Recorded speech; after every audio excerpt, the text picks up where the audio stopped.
Bienvenida y bienvenido a este análisis en profundidad. Hoy tenemos sobre la mesa un material fascinante, un texto devocional llamado Camino al Pesebre. Y nos plantea una pregunta que es casi un enigma. Imagina que tienes que anunciar la llegada de la persona más importante de la historia, pero tienes siglos para hacerlo. ¿Cómo lo harías? ¿Con un gran anuncio de golpe o irías dejando un rastro de migas de pan, pistas cada vez más precisas a lo largo del tiempo? Es una buena pregunta, la verdad. Pues según las fuentes que vamos a explorar, la respuesta es un plan increíblemente detallado que se despliega como un misterio a lo largo de miles de años. Y todo parece empezar con una declaración potentísima, casi un decreto divino, que encontramos en el Salmo 2. Sí, Dice: Yo he puesto mi rey sobre Sion, mi santo monte.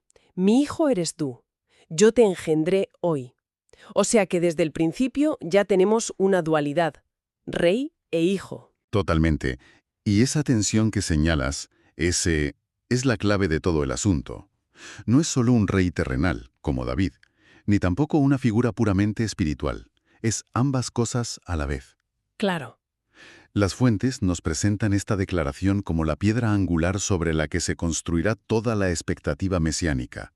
A partir de aquí, lo que vamos a hacer es seguir ese rastro de pistas, ese despliegue progresivo, para ver cómo el Antiguo Testamento va pintando un retrato robot cada vez más nítido de una persona. Me gusta esa idea del retrato robot. Hasta que todas las piezas, de forma asombrosa, encajan en el pesebre de Belén. Vale. Y una de las primeras cosas que el texto deja claro es que esta promesa no surge de la nada. No es un capricho divino en un momento dado, sino que tiene unas raíces profundísimas. Exacto. Las fuentes lo enmarcan dentro de una narrativa mucho más grande, que arranca prácticamente en el Génesis. Se nos habla de esa primera promesa velada de un Salvador en el Edén, justo después de la caída. Apenas un esbozo. Es solo un esbozo, pero la semilla ya está plantada. Luego, esa promesa se concreta mucho más en la forma de un pacto, una alianza incondicional con Abraham, asegurándole una descendencia que bendeciría a toda la tierra. Y de ahí a la formación de un pueblo, Israel, y al espectacular rescate de la esclavitud en Egipto. Es como si Dios estuviera construyendo un escenario y, educando a su pueblo a través de la historia. Sí, mostrándoles su poder para salvar. Y su fidelidad a su palabra, incluso cuando ellos, como recalcan los textos, fallaban una y otra vez. Exactamente. El concepto que se subraya aquí es el de revelación progresiva. Es una idea teológica fundamental. Dios no entrega el guión completo en el primer acto. Va revelando la trama escena por escena. Poco a poco. Y uno de los momentos culminantes de este proceso, que conecta directamente con nuestro salmo inicial, es la promesa que se le hace al rey David. Se le promete un descendiente cuyo trono y reino permanecerían para siempre.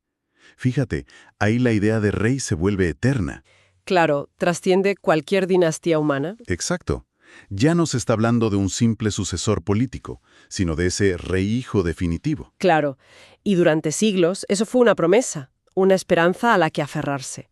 Pero las fuentes marcan un punto de inflexión muy claro, cuando los ángeles se aparecen a los pastores en el campo y en esencia anuncian: se acabó la espera. ¿Verdad? La proclamación en Lucas es directa. Os ha nacido hoy, en la ciudad de David, un Salvador, que es Cristo el Señor. La promesa tiene nombre y apellidos. Exacto. El tiempo de las sombras y las figuras ha terminado. Mateo lo dice sin rodeos al presentar la genealogía, de la cual nació Jesús, llamado el Cristo.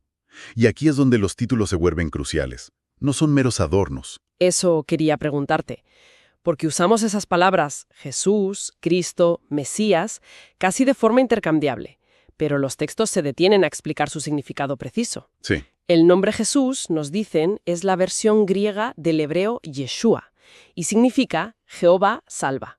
O sea, su misión está literalmente en su nombre. Así es. Pero luego tenemos los títulos. Mesías, del hebreo Mashiach, y Cristo, del griego Christos.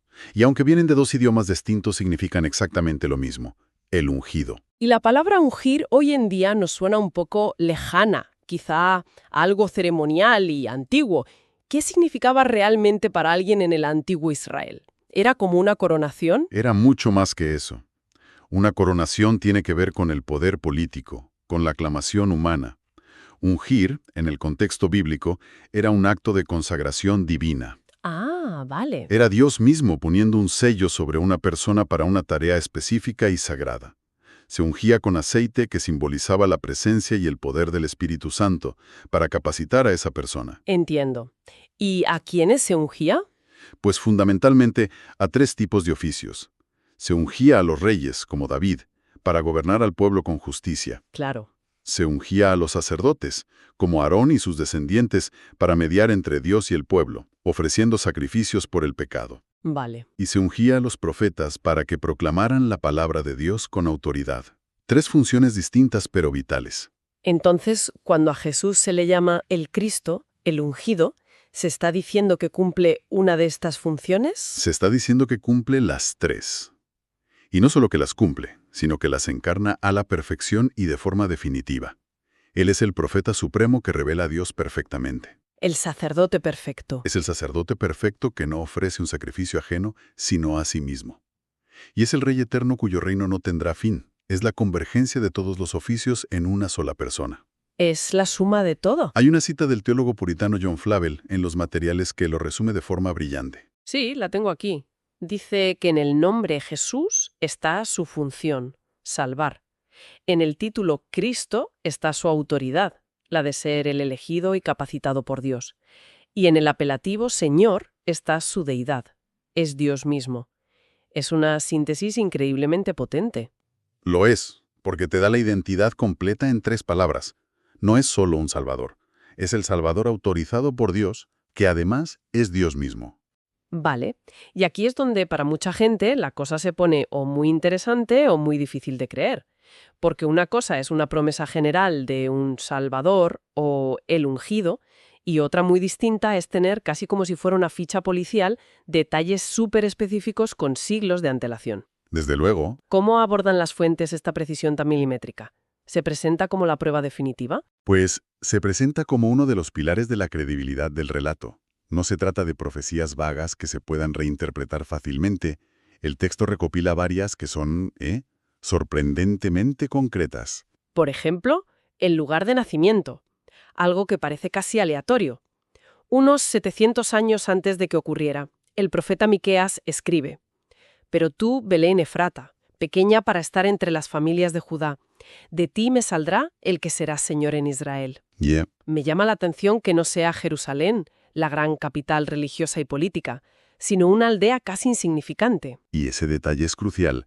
Simboliza la humildad de su venida, pero lo más revelador, y las fuentes lo destacan con un comentario del teólogo Matthew Poole, es que esta profecía no era un secreto arcano, era de dominio público. ¿La conocía la gente? Tanto es así que, cuando los magos de Oriente llegan a Jerusalén preguntando por el rey recién nacido, Herodes consulta a sus escribas y ellos, sin dudarlo, citan a Miqueas. O sea que sabían la respuesta, conocían la profecía al dedillo. Exactamente. Y este es el punto que subraya Poole. El problema de los líderes religiosos de la época no fue la ignorancia de las escrituras. El problema fue el rechazo deliberado de su cumplimiento cuando lo tuvieron delante de sus narices. ¡Qué fuerte! Tenían el mapa pero se negaron a ir al destino que señalaba. Es una ironía tremenda. Y luego están las profecías de Isaías que parecen subir la apuesta de una forma increíble. No habla solo del lugar, sino de la naturaleza misma del nacimiento y de la persona. Isaías es, en muchos sentidos, el que pinta los detalles más asombrosos del retrato. Por un lado, está la famosa profecía en el capítulo 7. La Virgen concebirá, y dará a luz un hijo, y llamará su nombre Emmanuel. Emanuel. Un nombre que, como nos recuerdan las fuentes, significa literalmente Dios con nosotros. Ya no es solo un rey ungido por Dios, sino Dios mismo habitando entre los humanos. Y luego está ese otro pasaje de Isaías, el del capítulo 9, que es casi un himno. Porque un niño nos es nacido, hijo nos es dado, y se llamará su nombre admirable, consejero, Dios fuerte, Padre eterno, príncipe de paz. Sí, Estos nombres suenan tan grandiosos, tan absolutos, que uno podría pensar que son hipérboles poéticas, títulos honoríficos. claro, y es precisamente contra esa interpretación que argumenta otro teólogo citado en el material, Charles Spurgeon. Su comentario sobre este versículo es muy potente. ¿Qué dice? Él insiste en que estos no son meros cumplidos, son, dice Spurgeon, descripciones ontológicas, definiciones exactas de la naturaleza de este niño. No es un Dios fuerte en el sentido de un héroe mitológico. Es Dios fuerte, el Todopoderoso. Ah, vale. No es un Padre en sentido figurado. Es el Padre eterno, el autor de la eternidad misma. Para Spurgeon, este versículo es una de las declaraciones más claras de la deidad de Cristo en todo el Antiguo Testamento. Entiendo. O sea que el retrato robot se va completando con detalles cada vez más imposibles. Nacerá en Belén, de una virgen, será de la estirpe del rey David, porque Isaías también lo llama retoño del tronco de Isaí, el padre de David, y por si fuera poco, será Dios mismo. Exacto.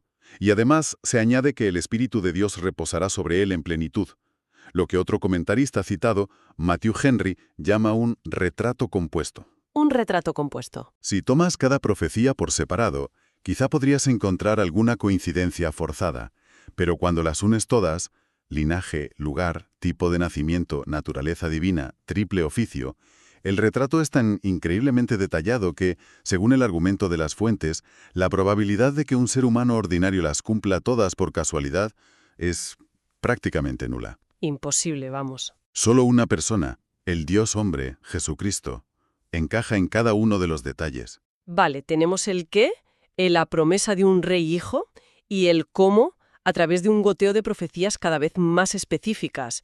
Pero eso me lleva a la pregunta del por qué. ¿Por qué dar estas noticias tan esperanzadoras? Y sobre todo, ¿cuándo? ¿Cuál era el contexto, el propósito detrás de todo esto? Esa es la pregunta fundamental.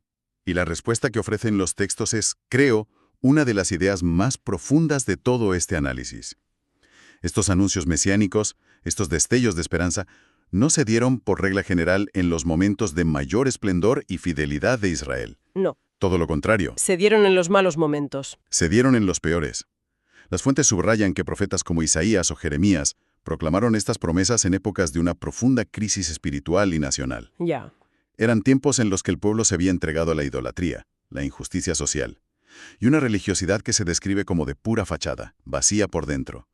Eran momentos en los que Dios no estaba aplaudiendo a su pueblo, sino que estaba a punto de juzgarlo severamente. Como en el caso de Jeremías, que profetiza justo antes de la destrucción de Jerusalén y el exilio a Babilonia, ¿no? El momento más bajo de su historia. Precisamente. Imagina la escena. Jeremías tiene que anunciar al pueblo que por su pecado van a perder su tierra, su templo, su identidad nacional, todo. Es un mensaje de juicio devastador. Terrible. Y es justo ahí, en medio de ese anuncio de un castigo merecido, donde Dios intercala la promesa más increíble.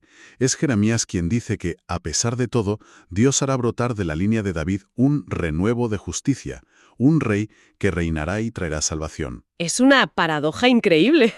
En el momento de la mayor oscuridad se enciende la luz más brillante. Exacto. La promesa mesiánica funciona como un faro de esperanza que demuestra dos cosas. Primero, que la fidelidad de Dios a su pacto es inquebrantable y no depende del comportamiento humano. Ya. Y segundo, que su plan de salvación es tan soberano que trasciende e incluso utiliza el fracaso humano para llevarse a cabo. La esperanza no nace de la prosperidad, sino de la promesa de Dios en medio de la desolación. Entonces, resumiendo el recorrido que hemos hecho, el nacimiento de Jesús, visto a través de la lente de estos textos, no es un evento espontáneo, es la culminación meticulosamente preparada de una promesa que atraviesa toda la historia de Israel. Desde luego. Es la pieza final que encaja en un puzzle diseñado durante siglos, desde esa idea general de un Salvador en el Génesis, pasando por la figura de un rey hijo eterno, hasta los detalles de su linaje davídico, su nacimiento en Belén, su naturaleza como Dios con nosotros y su triple rol como profeta, sacerdote y rey, todo apunta a una única dirección. El mensaje central que se desprende es el de una fidelidad y una precisión que las fuentes califican como divinas. Hay una frase del propio Jesús que se cita, de Mateo 5, que lo encapsula todo.